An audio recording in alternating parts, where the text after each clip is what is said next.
तो मज़दूरों के अपने अलग अलग प्रदेशों से अपने घर जाने के लिए आने का सिलसिला जारी है।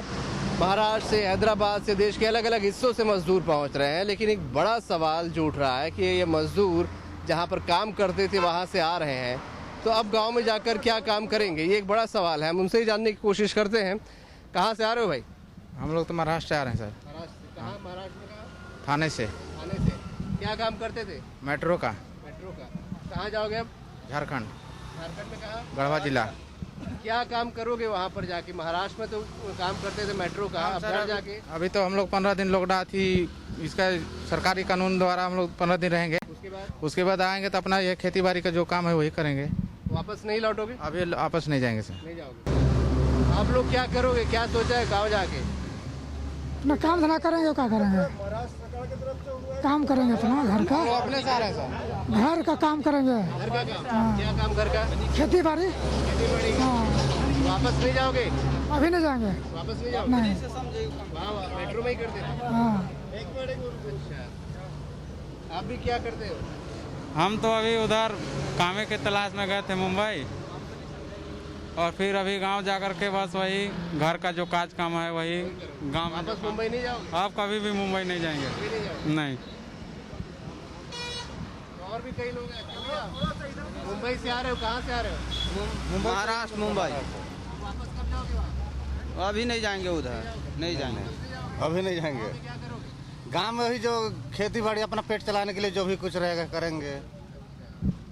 देखिए, बहुत से ऐसे मजदूर हैं जो कि अब वापस किसी भी हालत में नहीं लौटना चाहते। वो जानते हैं कि वहाँ पर ख़तरा है, इसीलिए ये कह रहे हैं कि गांव में ही भले कुछ भी काम कर लेंगे, खेती बाड़ी कर लेंगे और भी कुछ कर लेंगे, लेकिन जहाँ से आए हैं मुंबई, महाराष्ट्र, जो भी जहाँ से आ रहा है वहाँ वापस फ़िलहाल वो नहीं लौटना चाह रहे हैं। वो जान रहे हैं कि यहाँ पर अपने इलाके में ही रहेंगे और सुरक्षित रहेंगे, काम करेंगे। तो ये मंशा इन मज़दूरों की है। ऐसे में एक बड़ा सवाल ये भी है कि जहाँ ये काम करते थे उन फैक्ट्रियों में, उन मिलों में या और भी जगहों पर आखिरकार काम कैसे होगा, ये एक बड़ा सवाल है जिस पर सोचना होगा सभी को। कैमरामैन अखिलेश के साथ अभिषेक शुक्ल, बंसल न्यूज़, रायपुर। मजदूर यहाँ के लोकल मजदूर होते थे, वो काम करने के लिए उनसे पूरे जितने घंटे का उपयोग नहीं कर पाते थे। साथ साथ में ये होता था कि यदि मजदूर काम कर रहा है और लोकल होने से यदि वो घर पे छुट्टी मार दिया तो काम रुक जाएगा। इसलिए अधिकतर व्यापारी जो है ये उपयोग करते कि बाहर का मजदूर यहाँ आए, यहाँ का मजदूर बाहर जा रहा है। ये लोकल मजदूरों में काम हो सकता है, जो मजदूरों के कमी होगी और जो मजदूर लोकल हैं उनको थोड़ी सी ट्रेनिंग दे के भी काम पे लगाया जा सकता है, क्योंकि यहाँ के मजदूर बाहर चले गए, बाहर के मजदूर यहाँ आ गए, तो ट्रेनिंग दे के काम पे लगाया जा सकता है। दूसरा जो जैसे कि हॉस्पिटलिटी या टूरिज्म डिपार्टमेंट, उनके जो वर्कर फ्री हुए हैं उनको लेके तो बिजनेस पे इतना ज़्यादा फर्क नहीं पड़ेगा कि मजदूर के कारण बिजनेस बैठेगा। मुझे नहीं लगता कि ये संभावना कि बिजनेस में इतना ज़्यादा फर्क पड़ेगा। लॉस हुआ, थोड़ा डिले होगा, लेकिन बिजनेस फिर रनिंग पकड़ेगा।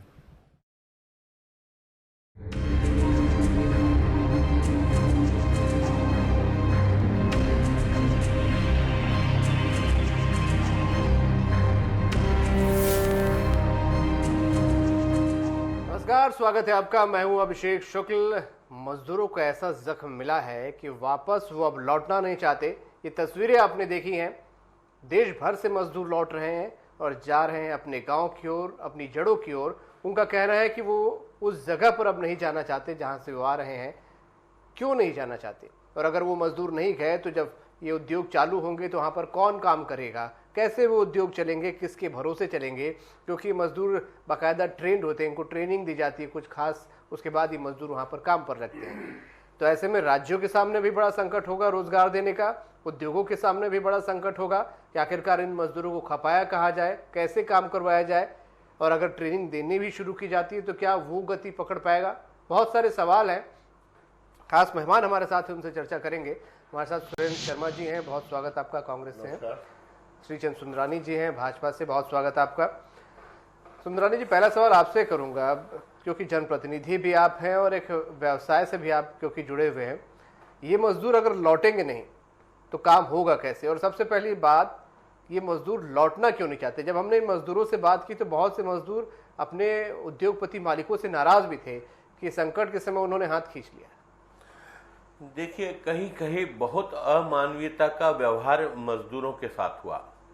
लॉकडाउन, पहला लॉकडाउन घोषित होते ही जिस प्रकार मजदूरों को की उपेक्षा उन लोगों ने की जिनके यहाँ वे काम करते थे, बड़ी तादाद में वो निकल के बाहर आए, सड़कों पे आए, पैदल चल के अपने अपने राज्य को लौटने का प्रयास लगातार निरंतर जारी है। अभी भी बड़ी संख्या में लोग पैदल और शासकीय साधनों से पहुंचने की कोशिश कर रहे हैं। और जिस प्रकार अमानवीयता का व्यवहार मैंने कहा कि इनके साथ हुआ, वहाँ की राज्य सरकारों ने, जिस राज्य में ये काम करते थे, छत्तीसगढ़ के मजदूर हो या झारखंड के हो या बिहार के हो, जिन राज्यों में काम करते थे, उन सरकारों ने भी उनकी सुध नहीं ली। और कहीं ना कहीं मुझे लगता है कि जिन सेक्टर में वो काम करते थे, चाहे वो शासकीय सेक्टर हो, अशासकीय सेक्टर हो या व्यापारिक क्षेत्र हो या औद्योगिक क्षेत्र हो, उनको अगर प्रॉपरली सम्मान मिला होता, उनके भोजन की व्यवस्था, उनके रहने की व्यवस्था की गई होती, तो संभव है कि वे अपने काम को छोड़ के आते भी नहीं। जो लोग हमारी नींव को मजबूत करते हैं, जो अर्थ क्षेत्र को मजबूत करते हैं, हमारे कारखानों को मजबूत करते हैं, हमारे कंस्ट्रक्शन के काम को मजबूती देते हैं, जिस प्रकार वो हमारे स्ट्रक्चर को खड़ा करने में भूमिका निभाते हैं, बिना मजदूर के उद्योग भी शून्य कगार पे होता है। अगर उनको प्रॉपरली सम्मान मिला होता, कहीं ना कहीं उनकी व्यवस्थाएं हुई होती। आज भी बहुत सारे मानवीय पहलू हैं, व्यापारी समाज और उद्योग का समाज जो है मानवीयता का पराकाष्ठा तक जाता है, अपने मजदूरों को अपने परिवार की तरह रखता है। लेकिन कई जगह अमानवीयता का व्यवहार हुआ, इसलिए आज ये इतने पीड़ित हैं कि अपने प्रांत को छोड़ के विपरीत से विपरीत परिस्थितियों में गम खाकर भी वो अब अपने गांव में रहना चाह रहे हैं या अपने गांव की ओर ही रहेंगे, ऐसी उनकी मानसिकता है। निश्चित रूप से चोट लगी है उनके दिल में, कहीं न कहीं अमानवीयता ने उनके दिलों पे दस्तक दी है। मुझे लगता है यही एक बड़ा कारण है जिसके कारण अब मजदूरों ने निश्चय कर लिया, जो प्रताड़ित ना उन्होंने देखी है, न सरकार मदद के लिए सामने आई, न मदद में आए हुए व्यापारी, उद्योगपति या इंडस्ट्रिस्ट या अन्य क्षेत्र जहां वो काम करते थे, सरकार और अन्य प्राइवेट सेक्टर में काम करते थे। अगर उन्होंने उनके साथ मानवीयता का व्यवहार किया होता तो शायद ये पीड़ा उनके मन में नहीं आती और शायद आते भी नहीं।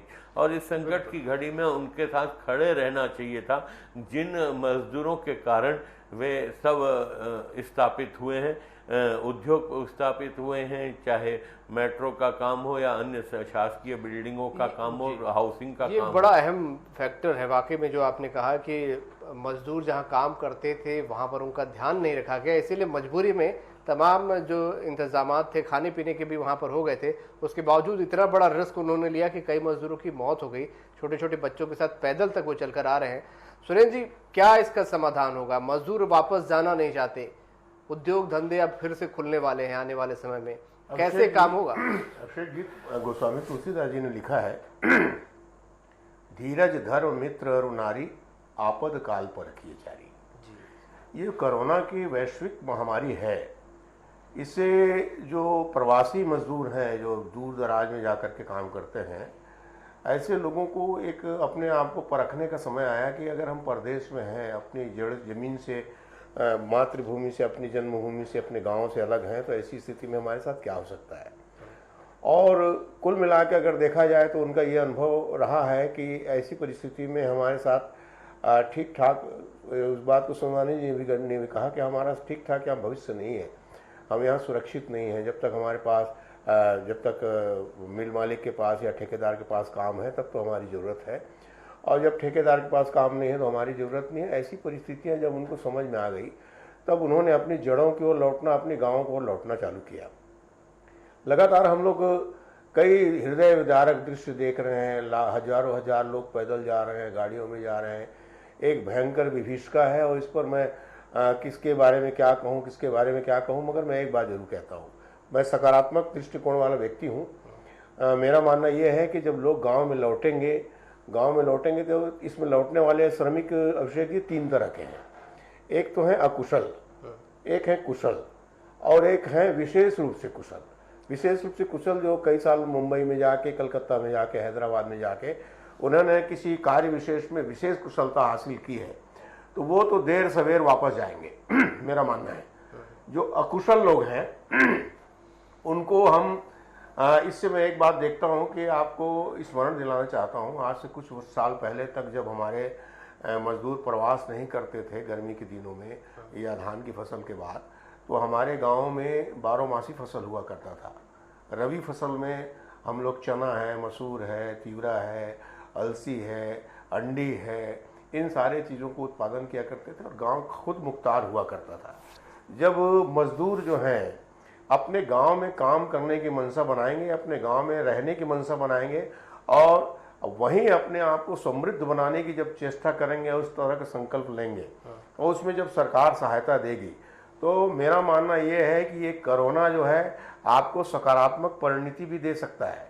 जो गांधी जी का ग्राम स्वराज का सपना है वो एक बार फिर से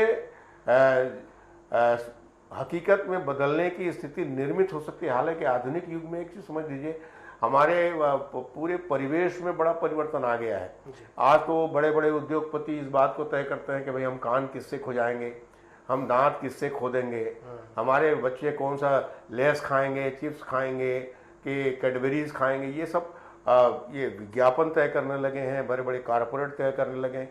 हमारा जो चना है, मुर्रा है, ग्रामीण व्यवस्था है, गिल्ली है, डंडा है, इंडियन फास्ट फूड जो कहा जाता था, ये सारी चीजों को अगर लोग रहेंगे, अभी क्या हो रहा है कि बहुत नौजवान लोग जो सरकारी नौकरी नहीं पा रहे हैं, वो अच्छे वेतन की उम्मीद में, अच्छे पारिश्रमिक की उम्मीद में दूर प्रवास कर रहे हैं। बिल्कुल और वो साल के 8 महीने बाहर रहते हैं। उनके बच्चों की शिक्षा दीक्षा को भी इससे प्रभाव पड़ता है, उनके आत्म स्वाभिमान को भी इससे प्रभाव पड़ता है। और एक समस्या और भी आती है सर, जो आपने ये बात बीच में, माफ कीजिए टोक रहा हूँ, कि मैंने बहुत से ऐसे लोगों को देखा है जिनके बच्चे अच्छे वेतन के लिए बाहर रहते हैं, बूढ़े माँ बाप शहरों में, घरों में अकेले पड़े होते हैं तमाम समस्याओं को झेलते हुए। जी बिल्कुल बिल्कुल बिल्कुल। ये एक क्या है कि एक जो कमाने वाला पूत है, अगर वो बाहर चला जाए, वो प्रवासी हो जाए, तो वो गांव के लिए भी क्षति है, माँ बाप के लिए भी क्षति है और बच्चों के लिए भी क्षति है, बच्चों के भविष्य के लिए भी क्षति है। तो इसको मैं सकारात्मक दृष्टि से देख रहा हूँ।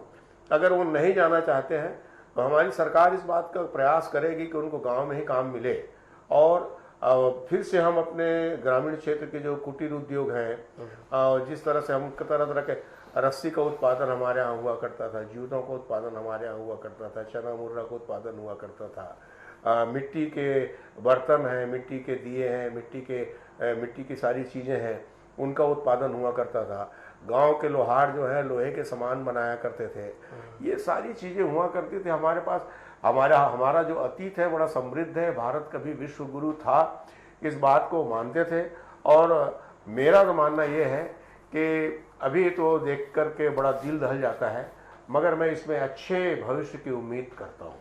सुंदरानी जी, एक समस्या और भी यहाँ पर है, जो कुछ व्यवसायियों से बात की तो ये तो बात सही है कि अगर छत्तीसगढ़ की इतनी बड़ी तादाद में जो श्रमिक बाहर जा रहे हैं, तो और बाहर से श्रमिक यहाँ आ रहे हैं, तो काम तो यहाँ पर है, फिर भी हमारे श्रमिक बाहर जा रहे हैं। व्यवसायियों का कहना था कि उनकी प्रायोरिटी बाहर के मजदूर होते हैं, क्योंकि जो लोकल मजदूर होते हैं वो छुट्टियाँ बहुत ले लेते हैं। कोई भी त्यौहार में अगर वो गायब हो जाते हैं, चले जाते हैं, तो उनका काम रुक जाता है। बाहर से लाए मजदूर काम के घंटे भी ज़्यादा देते हैं और काम भी उनका नहीं रुकता। क्या व्यवहारिक पक्ष है इसका? देखिए, निश्चित रूप से ये व्यवहारिक पक्ष है। जब घर के आसपास आदमी काम करता है तो घर शाम को लौटने की इच्छा भी रखता है। बाहर जाता है वही व्यक्ति 12, 15, 18 घंटे काम करता है, वही शहर में काम करने वाला व्यक्ति 8 घंटे काम करता है। लेकिन अगर उसके परिश्रम के हिसाब से उसको मेहनताना मिल जाए तो मुझे लगता है कि यहाँ के लोग भी उसी दिशा में काम करने लगेंगे। और मैं सुरेंद्र शर्मा जी की बात से बहुत अक्षरतः सहमत हूँ। और सकारात्मक सोच से ही देश चलता है, या जिस भी क्षेत्र में हम जिस फील्ड में काम करते हैं, अगर सकारात्मक सोच नहीं तो हम आगे नहीं बढ़ सकते। मुझे तो बहुत अच्छी संभावनाएं छत्तीसगढ़ में अब दिखने लगी है। ये जो कुशल क्षेत्र के मजदूर हैं जो मुंबई और अन्य बड़े महानगरों में रहकर जो काम सीख के आए हैं, ये अपनी सेवाएं अगर छत्तीसगढ़ में देंगे, अगर छत्तीसगढ़ के लोगों ने, व्यापारियों ने, उद्योगपतियों ने या बिल्डर्स ने या शासन प्रशासन ने इनका अगर उपयोग सकारात्मक दृष्टि से लेना चाहा, तो मुझे लगता है कि छत्तीसगढ़ का मजदूर छत्तीसगढ़ में रहकर छत्तीसगढ़ की प्रगति का एक हिस्सा बनेगा, छत्तीसगढ़ को आगे बढ़ाने में हिस्सा बनेगा। बहुत बड़ी चिंता का विषय दिखता नहीं है। कोरोना वायरस निश्चित रूप से चुनौती लेकर हमारे सामने आई, ये महामारी के रूप में आया। कहीं न कहीं ये आगे चल के सकारात्मक रास्ते हमको दिखाएगा। बहुत सारे लोगों ने अपने खर्चों में कटौती कर दी, बहुत सारे लोगों ने व्यापार का सिस्टम समझ लिया, बहुत सारे लोग अंधी मेहनत करते थे, 18-18 घंटा व्यापार खोल के बैठते थे। लेकिन कहीं ना कहीं ये जो 2 महीने का समय निकला है और जिस प्रकार से हम डिपेंडेंट थे अन्य क्षेत्रों के ऊपर, मुझे लगता है छत्तीसगढ़ आत्मनिर्भर बनेगा। यहाँ के बच्चे पूना अन्य क्षेत्रों में पढ़ने जाते थे, कहीं ना कहीं उनके भी मन में ये भाव है कि हम अब छत्तीसगढ़ में रह के आत्मनिर्भर वाली बात बड़ी अहम कही आपने। प्रधानमंत्री ने भी आत्मनिर्भरता की बात कही थी। सुरेंद्र जी, ये आत्मनिर्भरता देश के साथ साथ प्रदेश में स्थानीय स्तर पर भी पहुंचेगी? जो क्रेज एक हुआ करता था, हम देखते थे कि विदेश जाने का, अब बहुत से ऐसे विदेशी भारतीयों से मेरी बात हुई है जिनका कहना वो अपने देश आना चाहते हैं। बाहर बड़े मेट्रोज में काम कर रहे लोग, चाहे वो मजदूर हों चाहे नौकरी करने वाले हों, अपने इलाके में लौटना चाहते हैं। तो क्या ये क्रेज खत्म होगा? देखिए, आत्मनिर्भरता तो हमेशा नैतिक रूप से व्यक्ति को, रामायण में लिखा है, पराधीन सपने सुख नहीं। जो व्यक्ति दूसरे के ऊपर आश्रित है वो कभी भी स्वतंत्र अपने आप को मान नहीं सकता, वो समाज, वो राष्ट्र, वो प्रदेश। आत्मनिर्भरता का तात्पर्य क्या है? प्रधानमंत्री जी का आशय जो भी था, मगर एक बात जरूर है कि किसी भी समाज को आत्मनिर्भर होना ही पड़ेगा। और आत्मनिर्भर होने के तरीके ये हैं कि जो हमारे पास संसाधन है, हमारे पास जो रॉ मटेरियल है, उसको हम कैसे उत्पादित करें, उससे कैसे रोजगार का सृजन करें, उससे कैसे संस्कार में वृद्धि करें, उससे कैसे पूरे समाज के जीवन यापन का साधन मुहैया करें। अगर मान लीजिए किसी बात पर हम निर्भर हैं विदेशों से, पेट्रोल डीजल पर हम पूरी तरह विदेश पर निर्भर हैं, कल को मान लीजिए इस महामारी के चलते पूरा डीजल पेट्रोल आना बंद हो गया तो देश क्या करेगा? इस बारे में विचार करने की आवश्यकता है। उसी तरह से ग्राम एक इकाई है, प्रदेश एक इकाई है। हमारे प्रदेश के मुखिया माननीय भूपेश बघेल ने इस दिशा में काफ़ी कुछ कदम उठाया है। प्रदेश को आत्मनिर्भर बनाने की दिशा में, कृषि के उत्थान की दिशा में, भारत के छत्तीसगढ़ की भाषाओं को बल देने की दिशा में, छत्तीसगढ़ के खान पान को और छत्तीसगढ़ के खाद्यान्न को, व्यंजन को, यहाँ की लोक कलाओं को, यहाँ के कलाकारों को एक तरह से प्रोत्साहन देने का प्रयास किया है। ये आत्मनिर्भरता की दिशा में ही प्रयास है। हम तो स्वागत करेंगे। माननीय प्रधानमंत्री जी कहते हैं इस देश को आत्मनिर्भर होना चाहिए, उनकी ये मांग जायज़ है। देश में को आत्मनिर्भरता की दिशा में आगे बढ़ना चाहिए।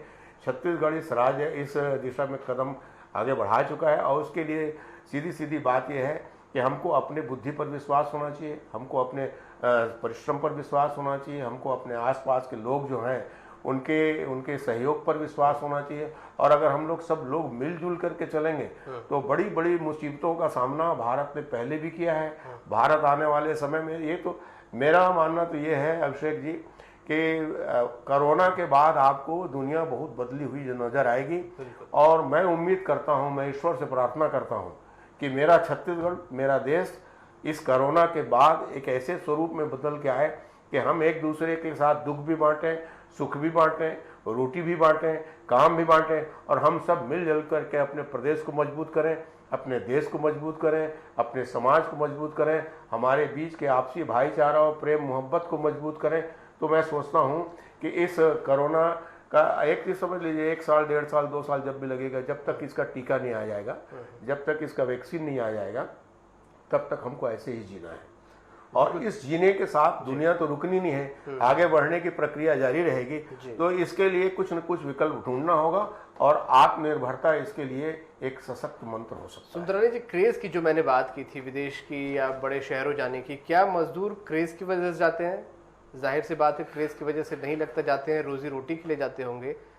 ये उनको वहां जाना क्यों पड़ता था और ये जाना रोका कैसे जाएगा यहाँ पर? अभिषेक, क्योंकि पेट की भूख कहीं फिर उस रास्ते ना ले जाए। नहीं अभिषेक जी, मैं क्रेज की बात नहीं करता। मैं तो ये मानता हूँ कि उनको जो पैकेज मिलते थे, उनको काम करने का जो मेहनताना जो उनको ऑफर्स मिलते थे, कहीं ना कहीं वो प्रेरित करते थे उनको अपना घर छोड़ने के लिए। क्रेज में 2-4 दिन 5 दिन बाहर जाने, घूमने फिरने जाने के हिसाब से कोई जा सकता है। उनको मेहनताना मिलता था वो, और छत्तीसगढ़ से ज्यादा बाहर मिलता था, ये आप कह रहे हैं? निश्चित रूप से कहीं ना कहीं आकर्षण पैसे का भी होता है, लेकिन अब छत्तीसगढ़ में भी संभावनाएं बहुत सारी बढ़ गई। छत्तीसगढ़ में भी आवश्यकताएं काम करने वालों की बढ़ गई और हमारे प्रदेश के हमारे मजदूर अगर हमारे छत्तीसगढ़ के विकास के सहभागी बनना चाह रहे हैं, अब हमारे छत्तीसगढ़ की मुख्य धारा में जुड़ के काम करना चाहते हैं, तो यहाँ के उद्योगपति, यहाँ के व्यापारी, यहाँ के बिल्डर, यहाँ के शासन प्रशासन के लोगों को भी चाहिए कि प्राथमिकता के आधार पर छत्तीसगढ़ के लोगों को काम दें।